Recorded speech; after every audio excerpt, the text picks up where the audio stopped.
अध्याय 1 कुरुक्षेत्र के युद्ध स्थल में सैन्य निरीक्षण।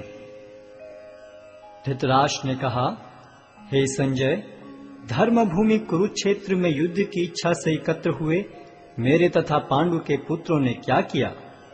संजय ने कहा, हे राजन, पांडु पुत्रों द्वारा सेना की व्यूह रचना देखकर राजा दुर्योधन अपने गुरु के पास गया और उसने ये शब्द कहे, हे आचार्य, पांडु पुत्रों की विशाल सेना को देखें, जिसे आपके बुद्धिमान शिष्य द्रुपद के पुत्र ने इतने कौशल से व्यवस्थित किया है।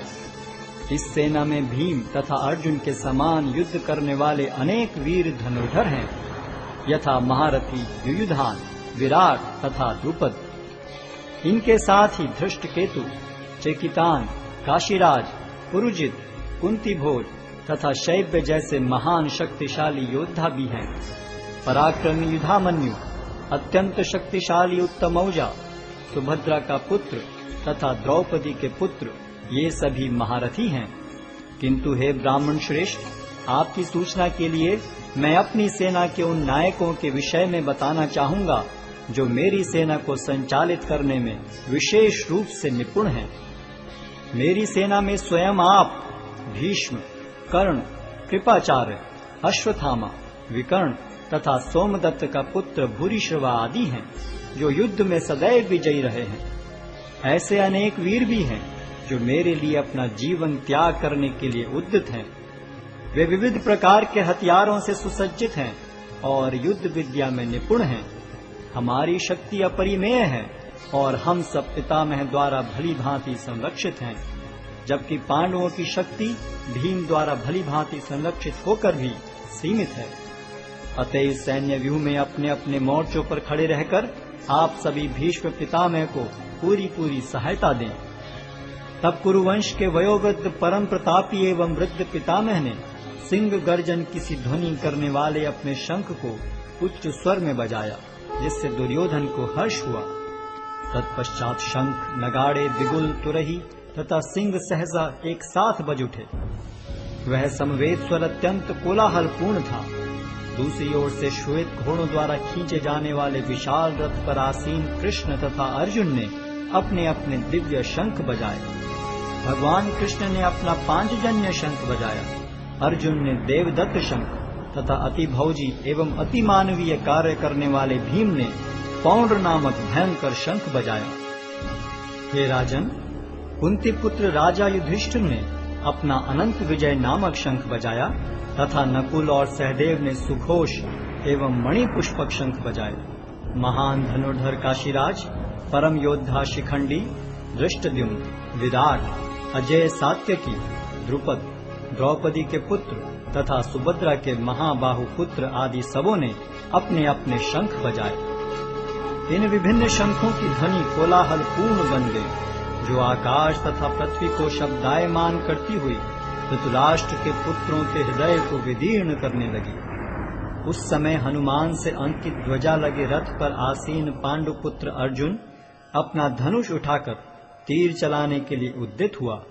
हे राजन, धृतराष्ट्र के पुत्रों को व्यूह में खड़ा देखकर अर्जुन ने श्री कृष्ण से ये वचन कहे। अर्जुन ने कहा, हे अच्युत, कृपा करके मेरा रथ दोनों सेनाओं के बीच ले चलें, जिससे मैं यहाँ उपस्थित युद्ध की अभिलाषा रखने वालों को और शस्त्रों की इस महान परीक्षा में जिनसे मुझे संघर्ष करना है उन्हें देख सकूं। मुझे उन लोगों को देखने दीजिए जो यहाँ पर धृतराष्ट्र के दुर्बुद्धि पुत्र दुर्योधन को प्रसन्न करने की इच्छा से लड़ने के लिए आए हुए हैं। संजय ने कहा, हे भरतवंशी, अर्जुन द्वारा इस प्रकार संबोधित किए जाने पर भगवान कृष्ण ने दोनों दलों के बीच में उस उत्तम रथ को लाकर खड़ा कर दिया।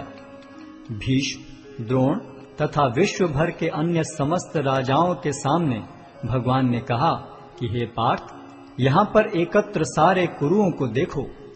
अर्जुन ने वहां पर दोनों पक्षों की सेनाओं के मध्य में अपने चाचा ताऊओं, पितामहों, गुरुओं, मामाओं, भाइयों, पुत्रों, पौत्रों, मित्रों, ससुरों और शुभ चिंतकों को भी देखा। जब कुंती पुत्र अर्जुन ने मित्रों तथा संबंधियों की इन विभिन्न श्रेणियों को देखा, तो वह करुणा से अभिभूत हो गया और इस प्रकार बोला। अर्जुन ने कहा, हे कृष्ण, इस प्रकार युद्ध की इच्छा रखने वाले अपने मित्रों तथा संबंधियों को अपने समक्ष उपस्थित देखकर मेरे शरीर के अंग कांप रहे हैं और मेरा मुख सूखा जा रहा है। मेरा सारा शरीर कांप रहा है, मेरे रोंगटे खड़े हो रहे हैं, मेरा गांडीव धनुष मेरे हाथ से सरक रहा है और मेरी त्वचा जल रही है। मैं यहाँ अब और अधिक खड़ा रहने में असमर्थ हूँ। मैं अपने को भूल रहा हूँ और मेरा सिर चकरा रहा है। हे कृष्ण, मुझे तो केवल अमंगल के कारण दिख रहे हैं। हे कृष्ण, इस युद्ध में अपने ही स्वजनों का वध करने से न तो मुझे कोई अच्छाई दिखती है और न मैं उससे किसी प्रकार की विजय, राज्य या सुख की इच्छा रखता हूँ।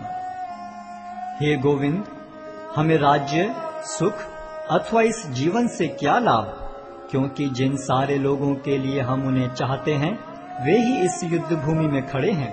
हे मधुसूदन, जब गुरुजन, पितृगण, पुत्रगण, पितामह, मामा, ससुर, पौत्रगण, साले तथा अन्य सारे संबंधी अपना अपना धन एवं प्राण देने के लिए तत्पर हैं और मेरे समक्ष खड़े हैं, तो फिर मैं इन सब को क्यों मारना चाहूंगा, भले ही वे मुझे क्यों न मार डालें।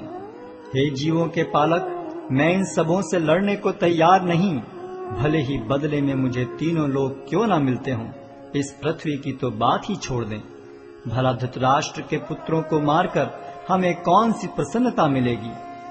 यदि हम ऐसे आतताइयों का वध करते हैं तो हम पर पाप चढ़ेगा। अतः यह उचित नहीं होगा कि हम धृतराष्ट्र के पुत्रों तथा उनके मित्रों का वध करें। हे लक्ष्मीपति कृष्ण, इससे हमें क्या लाभ होगा और अपने ही कुटुंबियों को मारकर हम किस प्रकार सुखी हो सकते हैं। हे जनार्दन, यद्यपि लोक से अभिभूत चित्त वाले ये लोग अपने परिवार को मारने या अपने मित्रों से द्रोह करने में कोई दोष नहीं देखते, किंतु हम लोग जो परिवार के विनष्ट करने में अपराध देख सकते हैं, ऐसे पाप कर्मों में क्यों प्रवृत्त हों। कुल का नाश होने पर सनातन कुल परंपरा नष्ट हो जाती है और इस तरह शेष कुल भी अधर्म में प्रवृत्त हो जाता है। हे कृष्ण, जब कुल में अधर्म प्रमुख हो जाता है तो कुल की स्त्रियां दूषित हो जाती हैं और स्त्रीत्व के पतन से हे वृष्णिवंशी अवांछित संतानें उत्पन्न होती हैं। अवांछित संतानों की वृद्धि से निश्चय ही परिवार के लिए तथा पारिवारिक परंपरा को विनष्ट करने वालों के लिए नारकीय जीवन उत्पन्न होता है।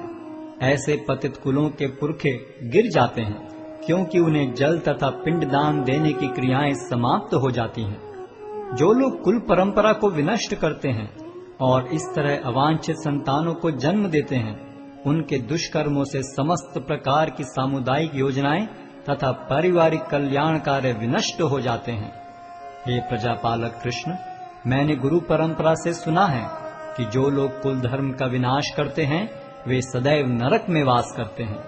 ओहो, कितने आश्चर्य की बात है कि हम सब जघन्य पाप कर्म करने के लिए उद्यत हो रहे हैं। राज्य सुख भोगने की इच्छा से प्रेरित होकर हम अपने ही संबंधियों को मारने पर तुले हैं। यदि शस्त्रधारी धृतराष्ट्र के पुत्र मुझ निहत्थे तथा रणभूमि में प्रतिरोध न करने वाले को मारें तो यह मेरे लिए श्रेयस्कर होगा। संजय ने कहा, युद्ध भूमि में इस प्रकार कहकर अर्जुन ने अपना धनुष तथा बाण एक ओर रख दिया और शोक संतप्त चित्त से रथ के आसन पर बैठ गया।